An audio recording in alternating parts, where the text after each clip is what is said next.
नहीं, बात बीजेपी की देखिए, हमने तो बात रेज करनी है ना, इशू रेज करना है, ये तो एडमिनिस्ट्रेशन ने देखना है। हम इशू रेज कर रहे हैं, आपके सामने मैं बात रख रहा हूँ। बाकी रही बीजेपी का क्या, वो तो रैना साहब इस बात पे जवाब देगा, वो अध्यक्ष है पार्टी का। इसलिए ये इश्यूज हैं। अब ये इशू अगर मैं रेज कर रहा हूँ तो इसका मतलब नहीं कि हम कोई बगावत कर रहे हैं, ये बगावत नहीं है, ये लोगों के इश्यूज हैं। हमें लोगों ने लीडर माना है, अगर लोग हमें वोट डालते हैं तो हमारी जवाबदेही है। ये बात मैं इसलिए बोली क्योंकि मुझे पता आपका ये सवाल आने वाला है कि आप ये इशू उठा रहे हैं। आशीष कोहली को मैं जानता हूं ना, तो इसलिए मैंने पहले ही जवाब दिया कि इसको बगावत ना समझी जाए, बल्कि इसको एक वकालत समझी जाए उन गरीब लोगों की, वो दूर दराज पहाड़ों में बैठे हुए लोग जो आपके इस चैनलों पर नहीं पहुंच सकते यहाँ प्रणाम जी, सभी को राम राम, सनातन धर्म की जय। जो हमारे इस समय जम्मू कश्मीर की अगर बात करें और ख़ास करके जम्मू की अगर बात करें तो कई सारी दिक्कतों से लोग जूझ रहे हैं।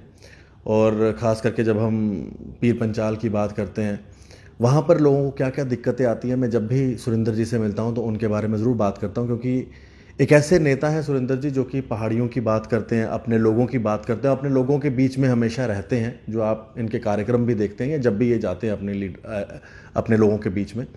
इस समय क्या क्या दिक्कतें इन लोगों को फील हो रही हैं, क्या क्या महसूस हो रही हैं, उसके ऊपर ही आज हम बात करेंगे। सुरेंद्र जी, बड़ा बड़ा स्वागत है। सुरेंद्र जी, एक पानी की बड़ी समस्या है, कई लोग आपको भी अप्रोच कर रहे होंगे, हमें भी कई फ़ोन आ रहे हैं कि पानी की बड़ी समस्या है खित्ता पीर पंचाल में।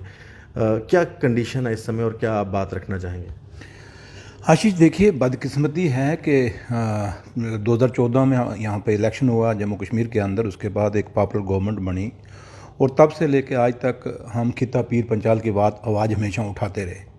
चाहे वो पानी का मसला हुआ, चाहे वो बिजली का मसला हुआ, चाहे वो बॉर्डर बेल्ट है, आपको पता है पूरी पाकिस्तान के साथ लगता हुआ इलाका है, और 47 से लेके आज तक रजौरी पुंछ खित्ता पीर पंचाल ने बड़ा नुकसान खाया बॉर्डरों के ऊपर।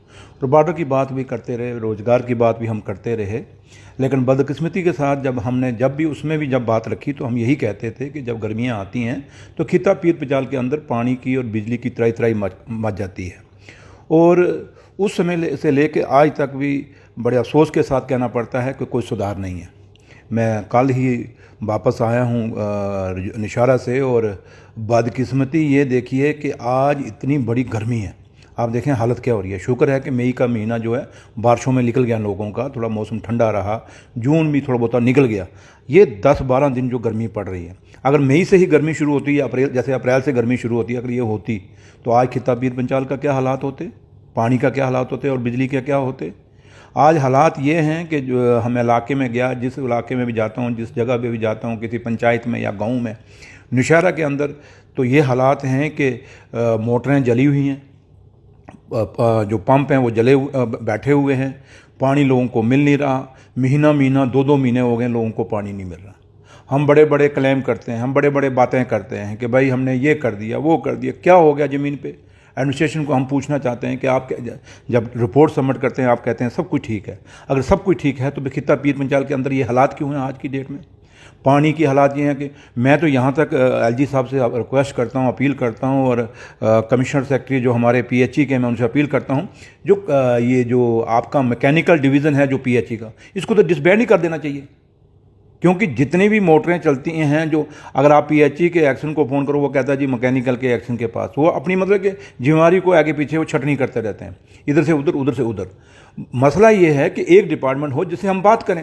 अगर पानी नहीं आ रहा, हम कहते हैं, हम लोगों में तो यही होता है कि भाई पीएचई वाले एक्शन ने या एई ने या जेई ने पानी देना या लाइनमैन ने देना। जब उनसे बात करते हैं वो कहते हैं जी हमारी मोटर जली हुई है, हमारा ट्रांसफार्मर जला हुआ है, यहाँ 3-3 महीने 4-4 महीने से ट्रांसफार्मर नहीं बदली हो रहे, 4-4 महीने से मोटरें नहीं हो रही। निशारा के अंदर 3-4 स्टेशन ऐसे हैं जहाँ पे मोटरें चोरी हो गई हैं, आज तक वो मोटरें रिकवर नहीं। अगर मोटरें चोरी होगी तो कसूरवार कौन है? आप वहाँ चौकीदार क्यों नहीं रखते रात को? वहाँ आप चौकीदार रखें ना। एक डेली वेजर है, वो कितना काम करेगा बेचारा? अगर वहाँ एक डेली वेजर काम कर रहा है दिन को, तो रात को दूसरा बैठाइए वहाँ पे। अगर आप देखते हैं कि मैन पावर कम है तो आप जो डेली वेजर हैं इनको रेगुलाइज करिए और नए डेली वेजरों को और डेली वेजर लगाइए। जो बीच में एक गैप आ रहा है, जो ड्यूटियाँ पूरी नहीं हो रही, अगर आप ये कहते हैं स्टाफ नहीं है हमारे पास, आपकी ये प्ली है स्टाफ नहीं है, तो फिर ये जो पुराने डेली वेजर लगे इनको रेगुलाइज क्यों नहीं कर रहे पीएचई के अंदर? इनको रेगुलाइज करिए और उनकी जगह और अगर और डेली वेजर लगाइए जिससे डिपार्टमेंट चले तो सी। क्योंकि अगर हम बिजली और पानी नहीं दे सक रहे तो फिर बताइए हम देंगे क्या? नहीं, बड़ा एक छोटा सा आपने मुद्दा उठाया, हालांकि बड़े बड़े मुद्दे हैं इस समय।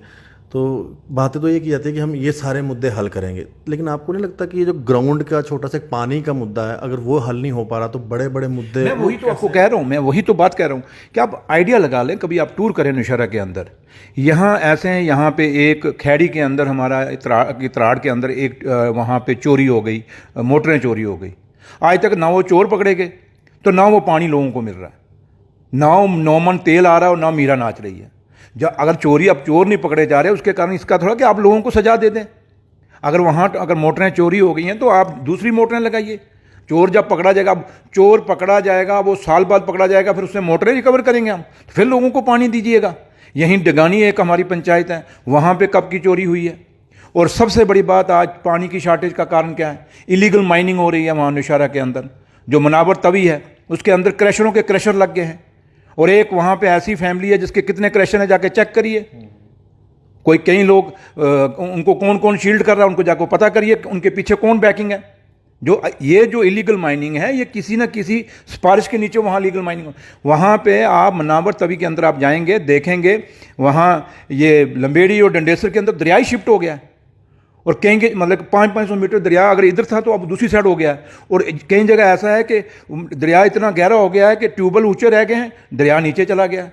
वो भी एक जो वाटर लेवल जो पानी का था वो ख़त्म हो गया। मैंने एक बार एक ऑफिसर से बात की, मैंने कहा जी ये डगानी में आपके ट्यूबवेल में पानी नहीं। कहता सर वहाँ माइनिंग वालों ने वहाँ सारा मलबा निकाल लिया है, तो अब हमने वहाँ द्वारा पानी की डाइवर्शन चेंज की है तो वो पानी दे रहे हैं।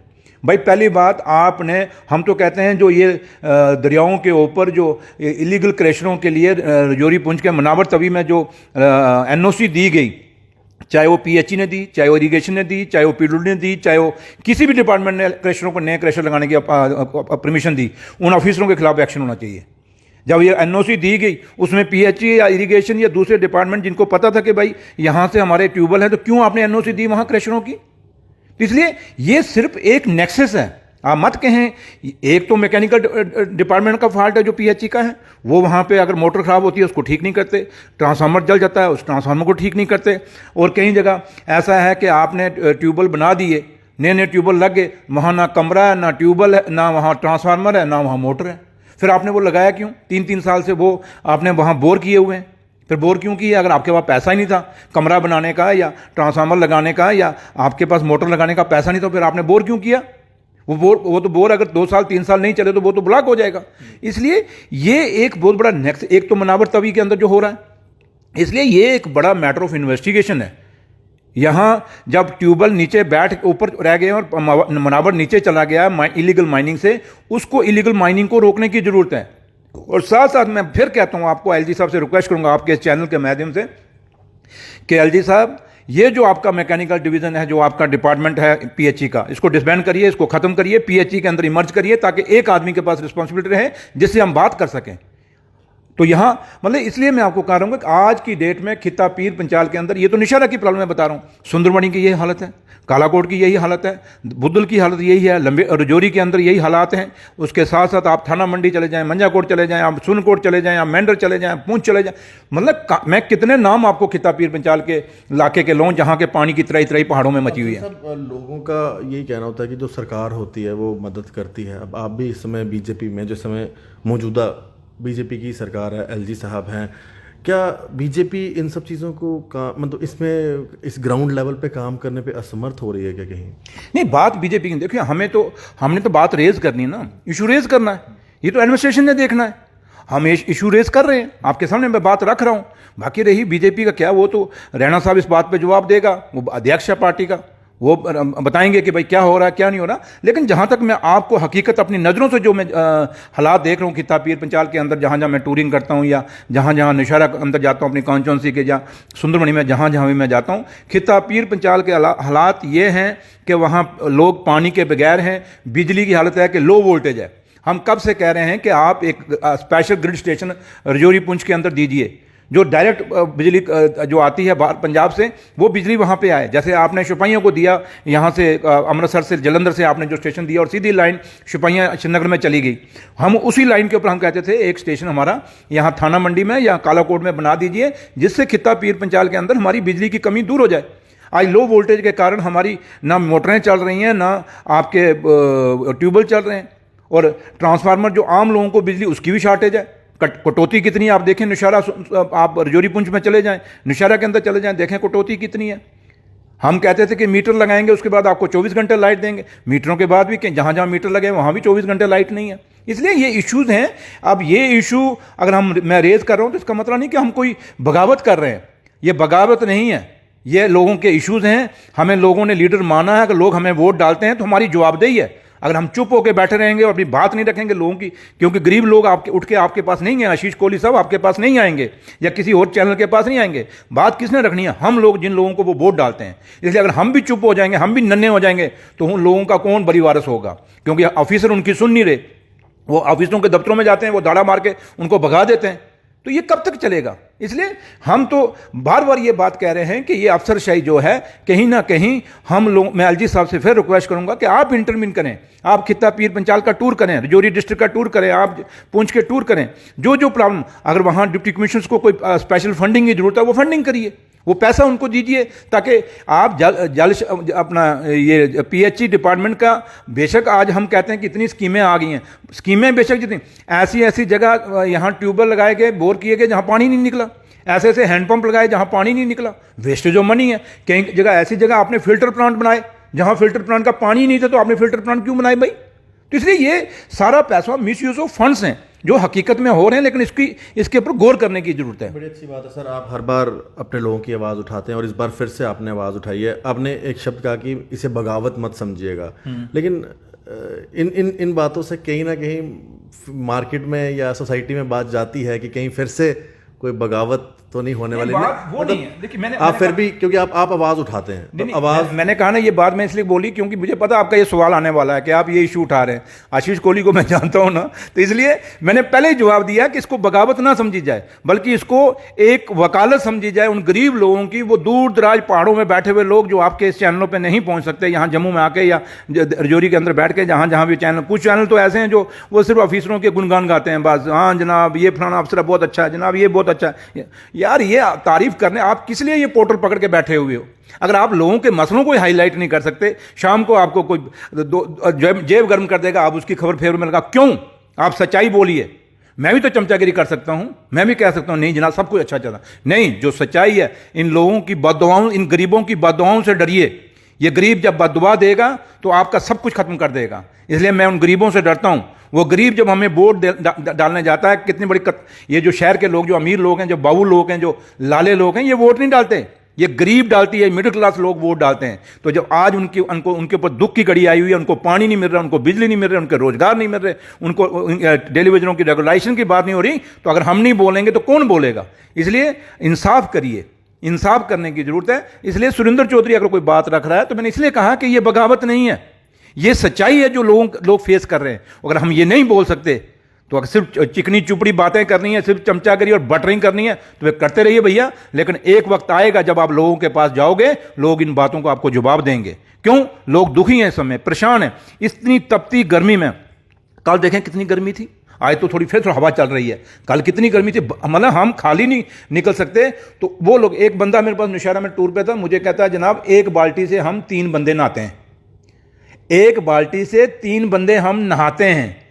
मेरे भाई यहाँ जम्मू शहर के अंदर जो बड़े बड़े अमीर लोग हैं, उनके बच्चे एक सुबह जब नहाते होंगे, एक एक बच्चा जो है कम से कम, या एक एक आदमी 5 बाल्टियाँ पानी यूज़ करता होगा। वो शैम्पू ऐसे पानी डालें अलग से, शैम्पू उतारने के लिए अलग से, फिर टब के अंदर नहाने के लिए अलग से, या और मतलब कि 100 चीज़ें उन्होंने करनी हैं। तो जो एक वो लोग हैं जो 5-5 बाल्टियों से रोज के नहाते हैं, एक वो लोग हैं जो रोज 3 बंदे एक बाल्टी से नहाते हैं, तो क्या उनके लिए बात रखना बगावत है क्या? इसलिए मैं आपसे यही कहूँगा कि मैंने आज अगर आपने ये सवाल मुझे पूछा है, तो मैं फिर कहूँगा कि एलजी साहब को मैं रिक्वेस्ट करूँगा, अपील करूँगा कि आप इंटरवेन करिए। खित्ता पीर पंचाल के अंदर बड़ी अलार्मिंग सिचुएशन है। उन दूर दराज के पहाड़ों के ऊपर, मोड़ियाँ टोकों और उन गाँव और गाँवों के अंदर, उन पंचायतों के अंदर बुरा हाल है। जो सही फैक्चुअल पोजीशन ये है कि लोगों में त्राही मची है, मोटरें जली हुई हैं, चोरी हो गई हैं, 2-2, 3-3 महीने से लोगों को पानी नहीं मिल रहा, ट्रांसफार्मर सड़े हुए हैं, वो ठीक नहीं हो रहे, रिप्लेस नहीं हो रहे। इसलिए कहीं ना कहीं अगर डिप्टी कमिश्नरों के पास, अगर रजौरी पुंछ के अंदर 2 डिप्टी कमिश्नर हैं, उनके पास पैसा नहीं, इनको स्पेशल फंडिंग करिए ताकि लोगों को रिलीफ मिले, इस तपती धूप के अंदर लोगों को पानी मिले, पीने के लिए पानी मिले। हम कहते हैं बच्चों को पढ़ाइए, क्या पढ़ाएंगे? इन हालातों में बच्चे पढ़ जाएंगे जिनको पीने के लिए, पानी के लिए 3-3 किलोमीटर दूर जाना पड़ता है पानी लेने के लिए। मतलब हालात ये हो गए। तो इसलिए मेरे आपके इस चैनल के माध्यम से, बड़ा अच्छा सवाल आपने ये किया, इससे मेरा इसी बहाने से मैं कम से कम एलजी साहब से ये बात पहुंचाना चाहते हैं और एडमिनिस्ट्रेशन से भी हम रिक्वेस्ट करेंगे कि आप खास करके कमिश्नर सेक्रेटरी जो हमारे पीएचई के हैं जल शक्ति के, मैं उनसे भी रिक्वेस्ट करूंगा कि आप थोड़ा सा टूर करिए इन हालातों में, क्योंकि जब हालात नॉर्मल, जब सर्दी आ जाएगी बेशक ना टूर करिए, बट ये गर्मी के माहौल में ये 2 महीने जो हमारे हैं ये बहुत मुश्किल से हैं गाँव के अंदर, उन पहाड़ों के ऊपर आपको जाने की ज़रूरत है, देखने की ज़रूरत है, ऑफिसरों को पूछने की ज़रूरत है। और जहाँ तक इन डेली वेजर जो पीएचई के हैं इनको रेगुलाइज करिए, और जो कमी है, अगर आपके पास रिसोर्सेज नहीं है, आपके पास मैन पावर नहीं है, तो उस मैन पावर को दूर करिए, नए डेली वेजर लगाइए, पहलों को रेगुलाइज करिए, नए को और लगाइए, ताकि कम से कम एक तो लोगों को रोजगार मिलेगा और दूसरों लोगों को पानी और बिजली मिलेगी। बहुत अच्छा सर। और मैं एक बात ज़रूर कहना चाहूँगा, शायद चौधरी साहब मेरी बात से वाकिफ़ होंगे, जब भी कश्मीर में बिजली का संकट आता है तो कश्मीर के सभी नेता सामने आते हैं बिजली की बात करने के लिए। और मेरे को तब बड़ा लगता था कि भाई जम्मू में जब संकट आता है बिजली पानी का तो यहाँ से कोई बोलता नहीं है, लेकिन आज के बाद नहीं, क्योंकि सुरेंद्र चौधरी जी ने ये बता दिया है कि वो लोगों के लीडर हैं और इनका ये बोलना अपनी पार्टी के साथ बगावत नहीं है, अपने लोगों के लिए वकालत है। बड़ा अच्छा शब्द इन्होंने इस्तेमाल किया। और मैं भी लोगों से कहूँगा कि एक लीडर वही होता है जो आपकी मूलभूत जो असुविधाएं हैं उनको उजागर करे। तो सुरेंद्र जी ने वही चीज़ उजागर की है। और मैं भी एलजी साहब से रिक्वेस्ट करूंगा कि बिजली और पानी से महरूम है इस समय पीर पंचाल खिता के लोग, उन्हें ये चीज़ें जल्द से जल्द पहुंचाई जाए, क्योंकि इस समय बड़ी कड़ाके की गर्मी पड़ रही है और लोग बड़े परेशान हैं। धन्यवाद। ये इंटरव्यू अच्छा लगा हो तो आप इसे शेयर करें और अपनी राय भी रखिएगा, और ख़ास करके पीर पंचाल के लोग इस वीडियो को मैक्सिमम शेयर करें। और आपके लीडर ने आपकी बात रखी है, आप कमेंट सेक्शन में लिख सकते हैं। राम राम।